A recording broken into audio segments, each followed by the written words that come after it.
10 years ago, James Mworia had just gotten married. Today, he has a wonderful family of one wife and three children. So a lot has changed over the last 10 years.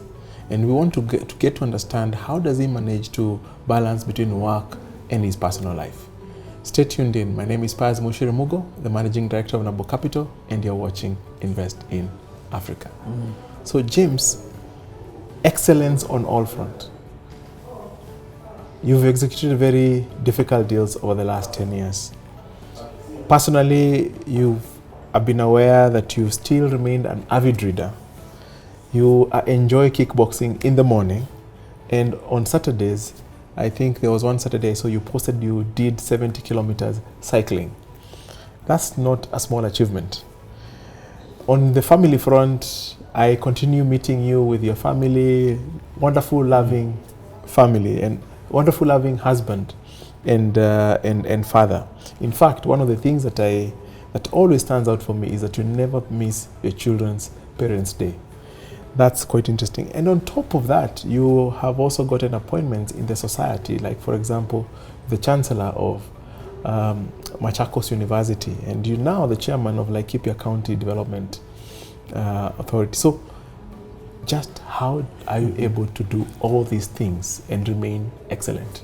Yeah, thank you. You know, people talk of work-life balance, but for me, the way I see it, all this is who I am. So it's all blended into my life. Yeah. It's part of all my things I do. Yes. So I don't sort of have a segment for work and this is life. So they're all, for me, intertwined. And now it's about balancing the time I have, managing the time I have to be very efficient, so that I'm able to achieve and do what I need to do within that time. So the first thing is around efficiency, and it's something that has been work in progress, learning. Initially, when I started, my intray was full of papers like this. You know, I had a full intray. Today, I don't leave my desk with anything on it because I've learned to touch things once. So if I get it, I'll deal with it and finish it. And what that does is that it creates time for you. You're able to start and finish. So I don't want to start something I will not finish. And then also with the time you build that muscle of avoiding procrastination, where you deal with things at that time and conclude with them and therefore plan better. So it's been a journey of growth, because what I've learned, what eats time is procrastination. It's dealing with things 2, 3, 4, 5 times on the same thing, not concluding a decision. So those are some of the things I've done. The other thing is sort of starting my day early. So most of my days I start at around by around 4:30. I start my day, and the one you saw, the cycling, I posted on a Saturday. I cycle on Saturday. Yes. And I leave my house at 4:50 a.m. So in fact, this Saturday I did 72. Wow. And in reflection, actually, I should have done 100, so that I do 10 kilometers for every year worked, because that was my anniversary, and we started off at 4:50. Yes. And the previous day we had gone for I had the graduation, yes, for Machakos University. So I've learned to start early, and it was sort of by accident I got into physical activity. Largely, you know, for health reasons, but now I've developed a passion, and the thing I've learned with it, that it makes you more efficient at work. You have the energy, you have the stamina, you have the vitality. So it's a feedback loop, and then it becomes a habit. So for me now it's a habit. So every morning, wherever I am, whichever city I am, I must wake up at 5. And do an activity, and then I've gotten into more activities. So I started cycling, for example, this year. The first time I cycled a long distance was over Easter, and I met a friend who said, look, I cycle. I went to 2 rivers here, bought a bicycle, and I turned up, because you just want to challenge yourself and see whether you can do different things. and you know, you build wonderful relationships, and you get into it, and you and you know, it's the good thing with it is that it's just like life here. You have unreasonable ambitions or targets, and you work at it, and you have struggles. And then the third thing for me is the few things I've picked to do, you try to commit to it. So sort of I've committed. They appear many, but it's because I've cut out a lot of other distractions. So committed to really do a good job at work. Work on yourself. So you're also reading, because you want to be in the company of great people and continue getting ideas. So that's something, that's a habit I've had for a long time, and I've tried not to lose it. So in the traffic, over the weekend, sort of you're reading different books. You're working on your sort of sports. For me, that's a great hobby. But then also the family. So sort of integrated within that. So I try to have a very close relationship with my kids and to be there for them. So today I dropped my son. He was going to a new school. So we're there, and I'm going to pick him because it's his first day, and probably we'll be doing so more often. So I try to do that. So it's all sort of integrated in the way you plan, your day. So for me, it's also focus, so that you say what is really important, and that's what you do. And when I started, I would say yes to a lot of things. And today I'm very careful to what I say yes to, because we want to say yes to things you can really do. So as you put in that bucket, is this really impactful? So I say no more often, but that's because I know this is not really important. I have to think about it. And it doesn't fit within the broader set of my priorities, because it's easy to crowd your life with so many things. So the things that I've picked up at work, family, exercise, community activities, what I'm doing with Machakos, this was, I was appointed by His Excellency as Chancellor of Machakos University in 2016. It's a great honor to serve as Chancellor, and we're doing great work there. One of the things we've done there is came up with scholarships for people for students who couldn't afford. So I took my allowance as Chancellor, and that was the initial money I put into the scholarship fund. Last year we had raised enough to pay school fees for 40 students.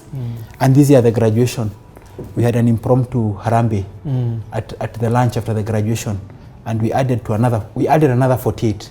So next year we'll sponsor 88 students. We have enough to sponsor 88 students. When I was asked by the governor of Laikipia to serve on the county development, that's my home. And for a moment now, it's easy to sit outside here and complain what county and national governments are not doing. But now you have an opportunity to be part of the solution. And it's, for me, it gives me great, it's hugely gratifying that I'm part of that. But now it's sort of blending all that. So I'll boil it down to prioritization, effective time management in whatever you do, just trying to be efficient around it. A very early start, because then you have more time in your day, and sort of blending all these in so that you're not totally immersed in one to the exclusion of the other. You're trying to have more intensity in your time. So when I did on Saturday, we left at 5. I was in my house by 8, having done more than 70 kilometers of cycling. And we still went to service for the open day at 9:30, and you have the rest of your day available. So that time you have, just getting the most out of it, and therefore able to do quite a bit in a typical day. So an early start. One of the things that you've always been identified is a quote. Say, there is no better investment than investing in yourself. So what do you normally do, for example, on weekends? And I'm sure a lot of people are asking themselves that. So my typical weekend, I'll typically on Saturday start at around 5. So most Saturdays I go cycling at 5. So we cycle at 5, come back by 8. So I've improved. Initially I would take about 3.5 hours to do the 70 loop. Now we are taking now we are on 2.5 hours. Then I go play squash with my son, and then later I go watch my other son play tennis. Typically back in the afternoon, sort of have activities, sit in the garden, read a book, and encourage them to read a book. So that's a typical Saturday when you don't have meetings, when you're not traveling. On Sunday we may come to the mall. Yes. And I typically come with them. Yes. They give feedback. Yes. See what's happening, what's not happening. Yes. So you get a sense to see what's happening in the center. Yeah. So that's what our typical. It's a normal weekend. That's a typical weekend for us. Yeah. You know, I remember that when I met you first time. Yeah.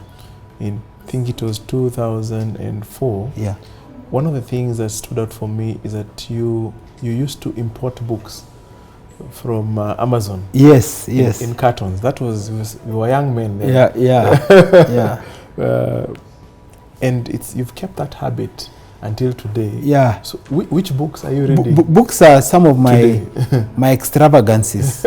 So I think one of the areas you asked me, where have you spent your money on? Yes. I've spent a lot of it on books. Yeah. Many I've bought, many I've lent to people I've forgotten who I lent to and they didn't return them. Yes. But I say at least if you read it and used it. Yes. So that curiosity for knowledge. Yeah. So I've read, currently I've just finished reading Mindset by Carol Dweck. And so she speaks about the difference between a growth mindset and a fixed mindset. And really the conclusion of that book is that attitude is probably a more important predictor of success than even your IQ. And the importance of positively cultivating a growth mindset for yourself and for your children and for you. And really growth mindset is that you can improve with effort, as opposed to a fixed mindset where you label yourself, I'm either smart or not smart, I'm either good at this or not good at this. The point is that human beings are capable of learning anything they put their minds into and being good at it. If you apply effort, and even if you fail, that the effort in itself is a source of joy.